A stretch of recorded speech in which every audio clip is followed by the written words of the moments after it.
This is week 1, number 45, baby bean. So everyone's going to get a bean on a paper towel, and I'll bring those. They'll be soaked.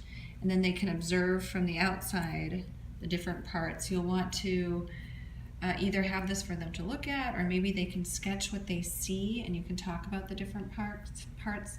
I looked up the pronunciation of these, and it's the micropyle, the hilum, seed coat, and then obviously pinto bean, and then you can just peel off the skin if you want. I don't know, it's kind of nice to do that, and then you can see it more clearly, and then crack it open and identify these other parts. The hypocaudal, the epicaudal, the radical, which is right where this connects, and the cotyledon, that's how they said it, cotyledon.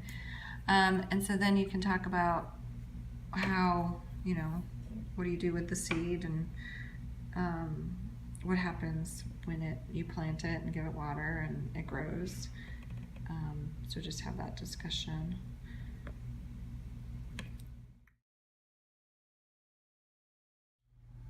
Okay, so this is experiment number 54, telegraph lines.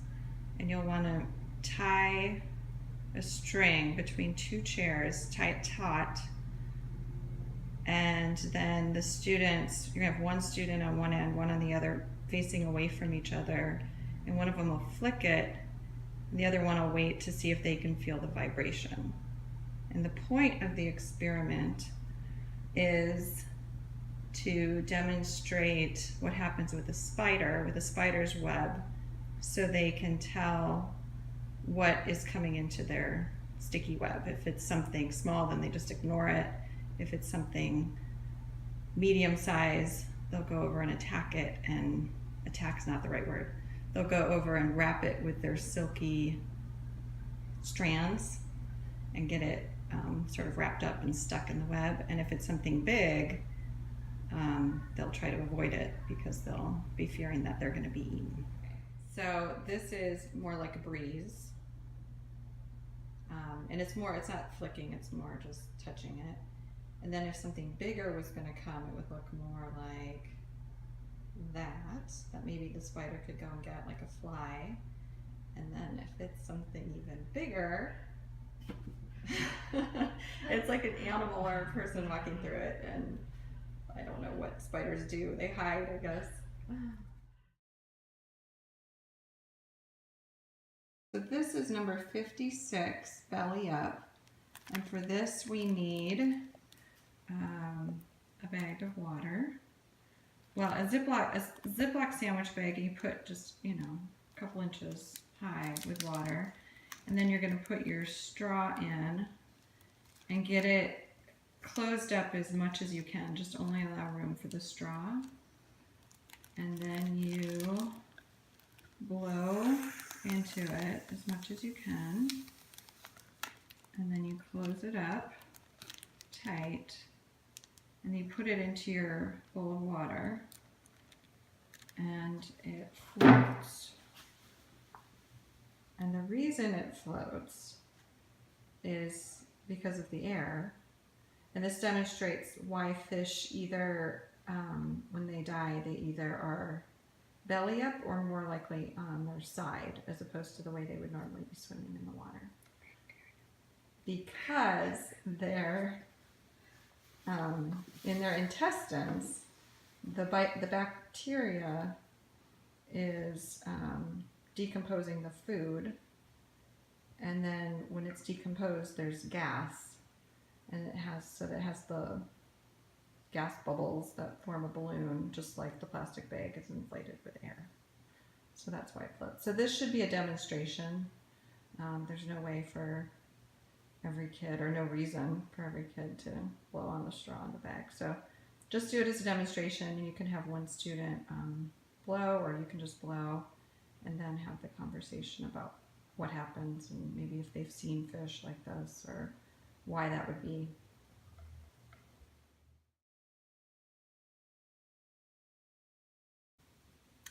This is number 57, blending. I'll get the square marked off, the 20 by 20 with ropes and stakes. Get that all set, and we'll have to stagger which class goes out. And one of the parents can scatter the pipe cleaners that the kids will then go and pick up and have a conversation about camouflage. Probably want to discuss it beforehand, make some hypotheses about what's going to happen. And then you can also just talk about camouflaging in general, bring in some pictures, talk about even zebras with the black and white, can be camouflaged in shadows. There's a weasel called a stoat, which has fur that changes with the seasons, white in the winter, brown in the summer. Lots of interesting things to talk about with this. And why do they camouflage themselves? What's the goal?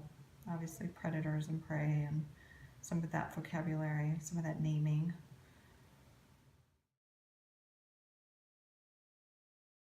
This is number 58, ground temperature. And so you're gonna find a sunny spot. We'll probably go over by the baseball field. You wanna dig a hole with a trowel. Ideally tutors will bring a trowel, or we'll have a couple that everyone can share. So you'll dig a hole, and then you'll put one of your thermometers in. The hole's supposed to be 4 inches. And then you're going to cover the hole with a white towel. And then you're going to lay the second thermometer on top of the ground. So just next to it. Put the other thermometer on there. And then wait 5 minutes. What you should do is discuss the experiment. And what they think is going to happen, and just talk about the sun and anyhow how that all fits.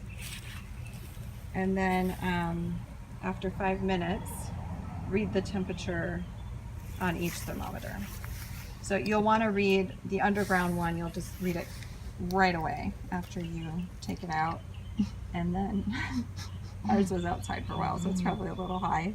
And then read the other one. So obviously the one that's in the sun should be hotter than the one that is in the shade. You can talk about the sun's rays, and I think we know about the sun's rays because we live here, but you can talk about direct heat. You can talk about desert animals that dig holes and how much cooler that is for them in the middle of the day. Okay, so this is number 62, pollution. And we're starting, you're going to pour 1/2 cup of water into the jug, which I already did. So there's 1/2 cup of water in there. And then Peter's going to add 2 drops of food coloring. 1, 2, and he's going to swirl it around in there just a little bit. Can you swirl the jug? There we go. And then Ben is going to pour in a cup of water at a time. So 1 cup of water. Peter, can you hold the jug? There we go.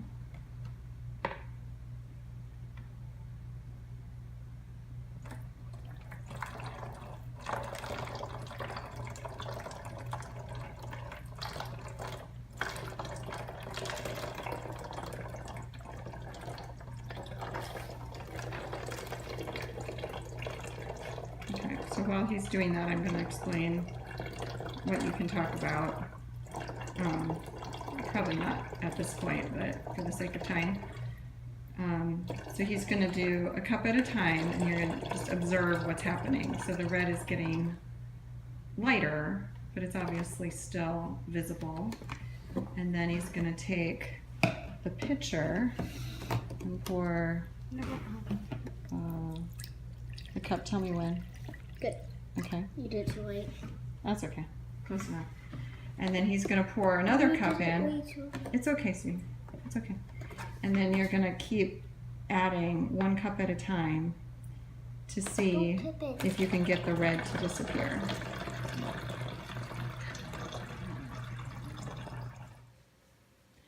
So after we put 1 cup of water in at a time for 14 times, it's still a little pink. So maybe do 1 drop of food coloring instead of 2. I think the drops are kind of big, maybe that's why. In the directions it says it should only take about 7 cups of water, but it took longer. And then you can have the discussion about where did the color go? Does that mean it's gone? Or is it just dispersed with the water molecules? Did it just get spread out and it's still there? And how will that affect fish and other organisms downstream? So talk about pollution, use your scientific method discussion sheet and have a conversation.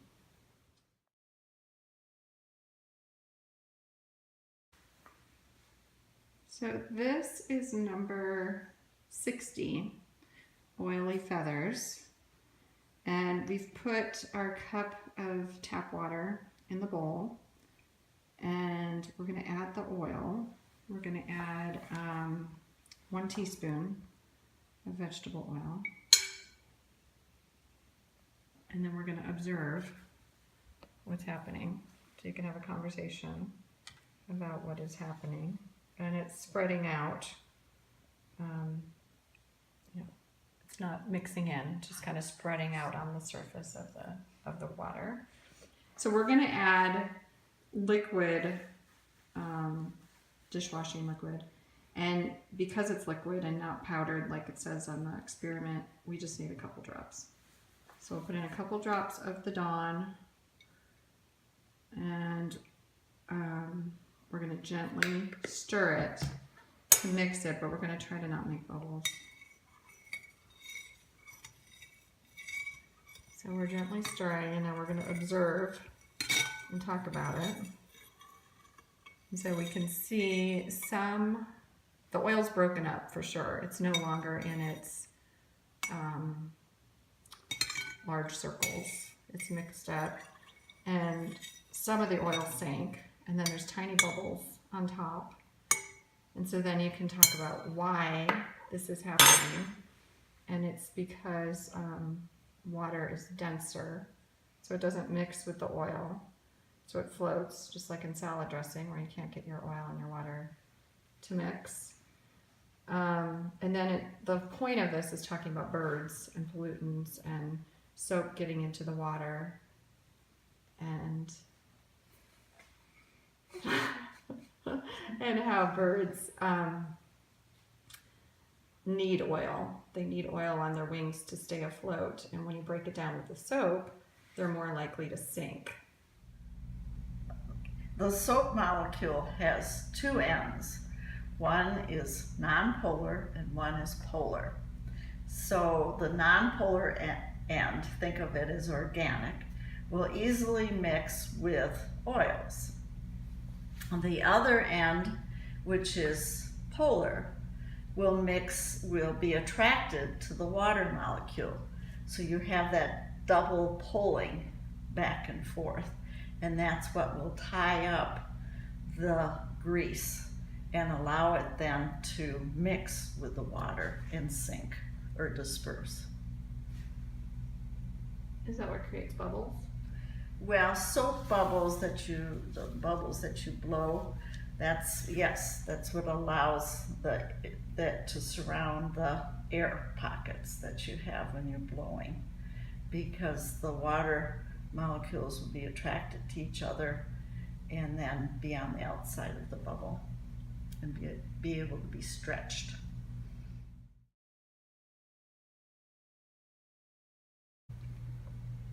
Okay, so this is number 61, Tangled, and Peter's going to demonstrate. He put the rubber band over his pinky, around the back of his hand, and on his thumb. Nope, you can't use your other hand. So using one hand and nothing else, not touching the table, not touching his shirt, doing nothing, he's going to try to get that off. And we'll see. I was able to do it, but I think I had a bigger rubber band. So the point of this is to show what happens when different plastics get in our ocean and the effect it can have on birds, and maybe birds are not the right thing, the effect it can have on different sea animals. Such as this would probably represent the rings on like a 6-pack of soda or bubble water. So if you have rings like that, you could bring in, you could show, or plastic bags, anything plastic to show the effect of pollution, plastic garbage pollution on sea animals.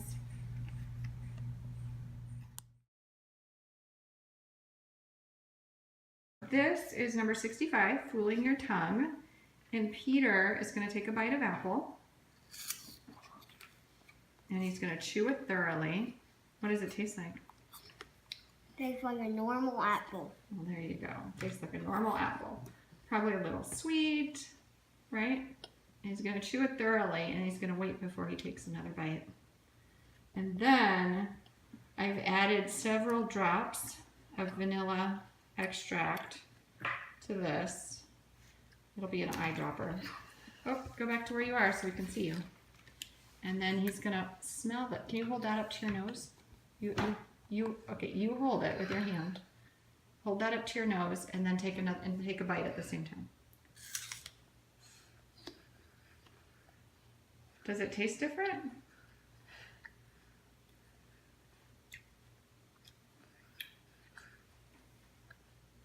Tastes a little bit like vanilla. Good.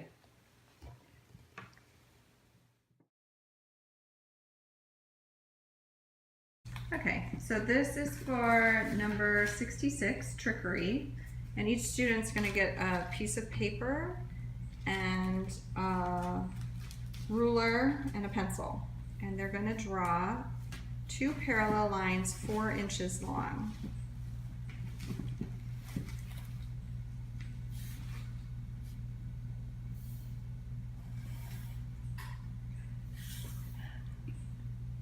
And then at the end of one of them, they're going to make arrows going out.